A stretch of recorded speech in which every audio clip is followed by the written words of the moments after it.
बंगाल में इस बार एक एक वोट के लिए कड़ा मुकाबला है। बीजेपी और तृणमूल कांग्रेस दोनों पार्टियां ये सुनिश्चित करने की कोशिश कर रही हैं कि उनके सपोर्टर्स वोटिंग के दिन को पोलिंग बूथ तक पहुंचें। मजे की बात यह है कि सोशल मीडिया पर फैली अफवाह राजनीतिक दलों के इस काम को आसान बना रही है। सोशल मीडिया पर अफवाह फैली है कि जो लोग इस बार वोट नहीं डालेंगे उनके नाम वोटर लिस्ट से कट जाएंगे। इसके बाद उन्हें सरकारी योजनाओं का फायदा मिलना बंद हो जाएगा और अगली बार जब SIR होगा तो उनके बच्चों के नाम वोटर लिस्ट में नहीं आएंगे। इस तरह की अफवाहों का असर ये हो रहा है कि जो लोग दूसरे राज्यों में काम करते हैं, मेहनत मजदूरी के लिए गए हुए हैं, वो अपना काम धाम छोड़कर बंगाल पहुंचने की कोशिश कर रहे हैं। देश भर से बंगाल जाने वाले ट्रेन्स में जगह नहीं मिल रही है, सीटें फुल हैं। दिल्ली, मुंबई, UP, पंजाब, गुजरात से लेकर तमिलनाडु और केरल तक ज्यादातर राज्यों में काम कर रहे लोग बड़ी तादाद में वोटिंग के लिए बंगाल वापस आ रहे हैं। ट्रेनों में रिजर्वेशन नहीं मिल रहा है तो फिर लोग बसों से जा रहे हैं। नॉर्मल किराए से ज्यादा पैसा देकर भी किसी तरह बस बंगाल में अपने घर पहुंचना चाहते हैं। मालदा, मुर्शिदाबाद, कूच बिहार में हजारों लोग वोट डालने के लिए पहुंच चुके हैं। इंडिया टीवी के संवाददाता मनीष भट्टाचार्य को कोलकाता के कुछ मजदूर मिले जो तमिलनाडु और केरल से आए थे। कोलकाता से मुर्शिदाबाद और फिर मालदा जा रहे थे। मनीष ने लोगों से बात की। ज्यादातर लोगों ने यही कहा कि वोट कटने के डर से वो वापस आए हैं, वरना हजारों रुपए खर्च करके मजदूरी का नुकसान करके यहां आने का कोई मतलब नहीं था।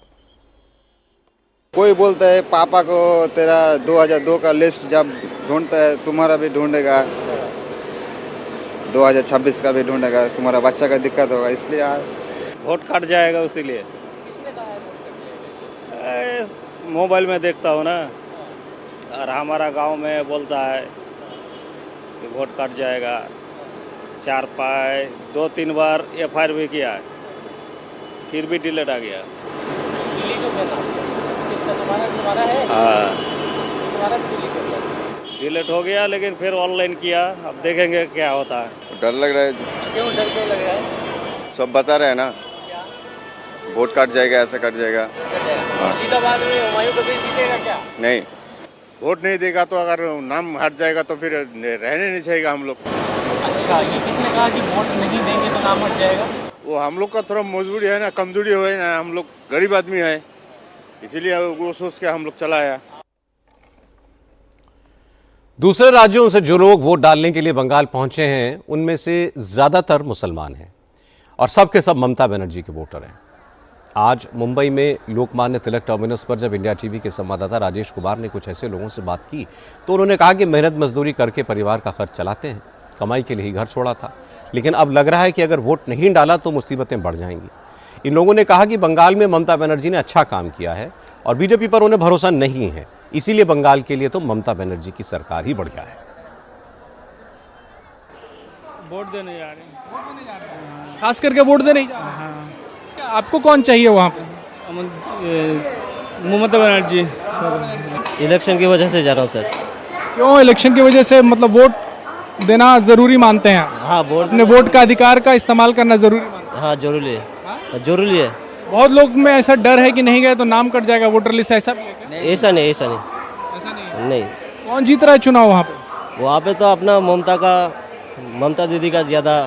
वहाँ वोट देने जाना मतलब क्यों जरूरी आपको लगता है कि नहीं जाके वोट देना ही? अरे बोलता है तो भागा देगा, बोलता है, इसके लिए तो जा रहा है ना।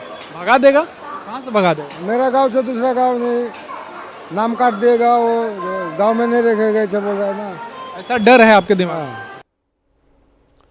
ये लोग बीजेपी को रोकने के लिए अपने वोट कटने के डर से बंगाल वापस जा रहे हैं, लेकिन ऐसे भी बहुत से बंगाली हैं जो विदेशों में बसे हैं।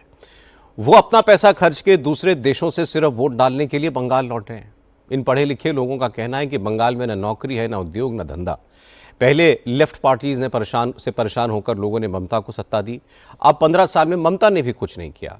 वोट डालने बंगाल पहुंचे NRIs ने कहा कि बंगाल में बदलाव जरूरी है, अब बीजेपी को मौका मिलना चाहिए। कोलकाता में इंडिया टीवी के संवाददाता ओंकार सरकार को 3 ऐसे NRI मिले। इनमें से एक सिलिकॉन वैली अमेरिका, दूसरे ऑस्ट्रेलिया के मेलबर्न और तीसरे बेल्जियम से सिर्फ वोट डालने के लिए बंगाल लौटे हैं। इन तीनों ने कहा कि वो चाहते हैं कि बंगाल में विकास हो, बंगाल के नौजवानों को रोजगार की तलाश में बाहर न जाना पड़े। ये काम लेफ्ट नहीं कर पाई, ये काम ममता बनर्जी नहीं कर पाई, इसलिए वो चाहते हैं कि बंगाल में अब सत्ता परिवर्तन होना चाहिए। पूरा चुनाव के लिए आए हुए हम लोग, हमें लगता है कि इस बार का जो इलेक्शन है, this is like a milestone election Bengal के लिए। बंगाल लास्ट 34 साल और लास्ट 15 साल ऑलमोस्ट 50 इयर्स तक हम देखे हैं सिर्फ नीचे की तरफ जाना। As a Bengali doesn't matter हम कहाँ पे रहते हैं, एक बहुत इंपॉर्टेंट फ्रेज है travelling the world without moving an inch. तो हम लोग बहुत जुड़े हुए जमीन से, भारत से और बंगाल से। हमें लगता है ये हमारा लास्ट अपॉर्चुनिटी है बंगाल को बचाने के लिए, और उसको बचाने के लिए चेंज इज मस्ट। हमने देखे है बाहर हम रहते हैं, हम देखे मोदी जी आने के बाद इंडियन पासपोर्ट का वैल्यू कितना बढ़ा है। भारत 4th लार्जेस्ट इकोनॉमी है, India flourishing in every way, B it industry, job, everything. उस जगह पे बंगाल क्यों पीछे रहेगा? ये हमारे लिए लास्ट चांस है।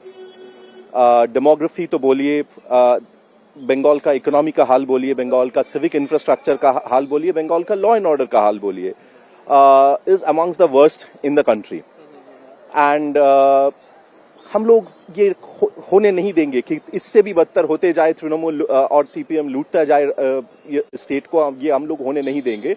और जो बदलाव, जो चेंज, जो इम्प्रूवमेंट लाना है वो सिर्फ बीजेपी ला सकता है। इसलिए दैट्स वाई आवर स्लोगन पाल्टानो दरकार ताई बीजेपी सरकार। चुनाव के लिए आए हैं और चुनाव के सिलसिले में जो कारण है मेजर, कोई भी एक देश की चार हिस्से होता है मेजर, जो चार, एक है समाज, दूसरी है शिक्षा, तीसरी है सुरक्षा और स्वास्थ्य। ये चारों चीजों में पिछले 35 साल की जो शासन चला लेफ्ट फ्रंट की, और उसके बाद में 15 साल की जो शासन चला, इसमें चारों चीज की दफनाया गया।